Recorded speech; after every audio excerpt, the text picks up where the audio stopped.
Hello and welcome to another video. My name is Peter and today I want to talk about what I eat in a day. But before that, I'm going to give you a proper welcome. So Bangat Samhita, Om Shanti, peace to you, peace to me.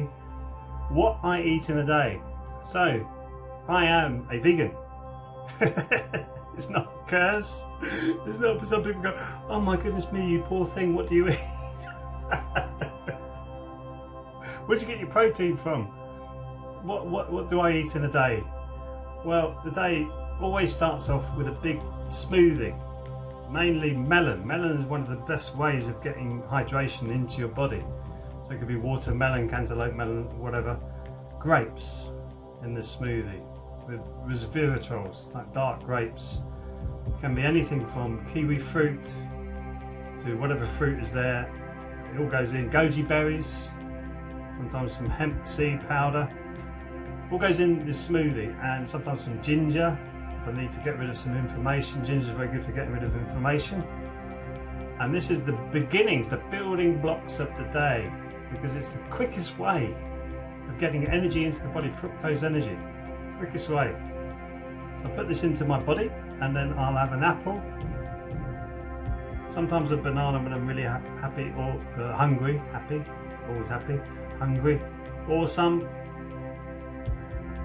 satsumas, a couple of satsumas as well for vitamin C. So there's a vast array of really fresh, good, nutritious stuff going into my body. And then that's actually in between the 2-hour routine I have, which I'll talk about in the next video, in the morning. So I'll have that in the morning, early. And then I'll have usually it's an avocado and tomato sandwich on our own bread, spelt flour bread with sourdough. So sourdough, so we make our own bread with sourdough. And you say we can't be a vegan if you eat sourdough. I don't know how deep you can go into that. Yes, the bacteria is in the starter. I don't know how deep you can go into that as a vegan, but I do eat it. If you do that, then you can't eat a lot of fruit because it's still alive until you take it off the tree, then you're killing it. So it gets really crazy to me. It's crazy. So yeah, I do eat sourdough bread in the morning with avocado and tomatoes. So you're still getting more vitamin C from the tomatoes. Avocado, your skin is wonderful from it. Oh, wonderful. It gives you lots of the oils that you need, lots of the nutrition that you need. So, and then I drink green tea, and then maybe have a few nuts at lunchtime with maybe some dried organic raisins or sultanas, whichever. And but not all the time. And then I'll eat about 3:30, 4 o'clock with a salad. We'll always have half the plate will always be a salad, and then maybe 2 dishes that I cook. One maybe rice, bulgur wheat, pasta, some sort of carbohydrate in there, some sort of main dish, which could be beans or vegetables. It depends on what the day is and how hungry I am. And it's always different every day. And we'll have some sort of rice maybe with that, bulgur wheat, as I say, pasta. And it's always different every day. But that's the consistency. Every day's a smoothie different. The only thing that's virtually the same every day is the avocado and tomato sandwich. And sometimes I'll have some hummus with that. Hummus is very high in zinc. Good for men, good for women. Zinc is good for your immune system. And the meal, 3:30, 4 o'clock I'll eat, and then stop. No more food, maybe a cup of licorice tea or something like that, and then I'll stop eating and then go to bed about 9 o'clock. So that's the whole ritual of the day. That's what I eat in a day, and I feel great from it. So I do the intermittent fasting. I try not to eat for 15, 16 hours in the day, so that your body has a chance to let go of all the toxins in it. There's a word for it, but I can't remember it right now, but you could Google it and you'll find it. But it's amazing, and becoming a vegan I thought was going to be really hard. And the reason I became a vegan, actually, my wife and I at the same time, was we did a workshop called Shimsung, which is from the body and brain, and it's called Finding Your True Self. And we done it separately, and this time we did it together. And we were talking about becoming vegan, how you're never going to give up cheese, you're never going to give up cheese. As we were writing a recipe book at the time, I didn't realise that it was going to be, the marketplace was going to be bombarded with recipe books. We still will put our recipes out at some point, but not now. And all our recipes were cheese, so that could have been a very difficult situation, because you can't put your recipes out as a vegan with cheese in them. You look like, what are you talking about? Do you eat this or not? But we just went bang, okay, now we're vegan. And I tell you what, since doing that, our food has been so varied, incredibly varied. The flavours of the food has got so much better. We eat lots of different things. People say, what do you eat? I mean, there's buckwheat, bulgur wheat, all the lentils, red, green, black, all the lentils, green lentils, the pulses, there's white butter beans, Greek giganti beans, cowpeas, chickpeas, any kind of pea you want. Oh, there's enormous amounts of food that you can eat, enormous amounts. And you learn how to make basic sauces with them. Whoa! And you learn sweet and sour. Some cuisine has sweet and sour, and you can cook all these wonderful dishes that are the same without the meat. Jackfruit is another fantastic thing. It's quite tasteless on its own.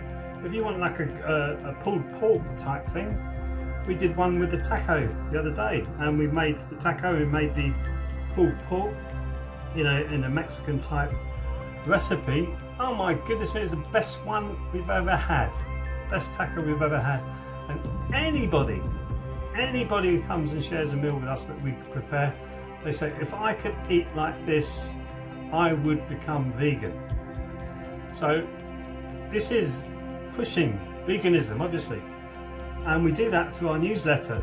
We have a newsletter called the Peaceful Eaters Club. You'll find it at www.brightbeings.co.uk, and you'll find up on the navigation bar the Peaceful Eaters Club. You can join that by just clicking on the link and sending your email into Jan, and she will put you on the list, and you'll get, every month you'll get a vegan recipe from us. And you also can put your own vegan recipes in and let us know how you prepare it, and we will put it in the newsletter every month. It's just for vegans, vegetarians, flexitarians, meat eaters, people who just want to eat vegan once a day, once a week. You know, it's not an exclusive club of, you must be vegan. These militant vegans like, look at you. It's kind of to me, it's an evolutionary thing. I felt really bad when I used to eat meat. I used to feel guilty because I think, I don't want to take a life. I don't want to take a life. And then I saw the dairy industry not being as ethical as it could be. I said, I don't want to abuse animals anymore. I don't want to abuse chickens. I don't want to abuse fish. I didn't want to do it. And that came from deep inside of me, of the soul searching that I've done in my life, and realised this is important to me. And that's why I evolved to become a better cook. Because I didn't want to rely on other people's cooking. That's one of the reasons why I love cooking. And I spend about an hour a day preparing a meal, maybe a bit less. And it's a meditation for me now. It's a meditation. You're there and you're in the zone, and the more energy you put into your food, the better it will taste. It's all a transfer of energy. If any of you who've tried the Qigong classes, for a little while, if you do it for a little while, you'll start to feel lighter, then you'll start to feel the energy. And then when you start to feel the energy, you realise that you can transfer that energy. And that's been scientifically proven with people who do Reiki. And they've found that the energy emitted from these hands is different to anyone just placing their hands somewhere. Because you can do it, you learn to move the energy with your hands. And that's what you can do. And you can do that with your food.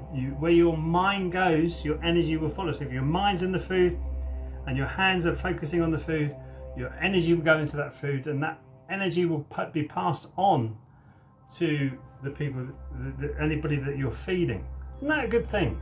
Isn't that a good thing? It's an amazing thing. I personally think it's amazing.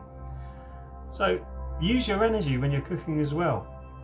Put your energy, implant your energy into the food. Don't just think, oh, I've got to do this. Chuck it out. Implant yourself into it. Do it properly. Make it great. Anyway, that's what I eat in a day. If you, as I say, want to join the Peaceful Eaters Club, I think you can just Google it, Peaceful Eaters Club, and it will come up. Bright Being's website, and you can just sign up to the newsletter. Please do, because it'd be lovely to have you there. And all saying that, I'm going to go. Thank you very much for watching the video, and I'm sure I'll see you in the next video, and happy eating. So I ain't having that.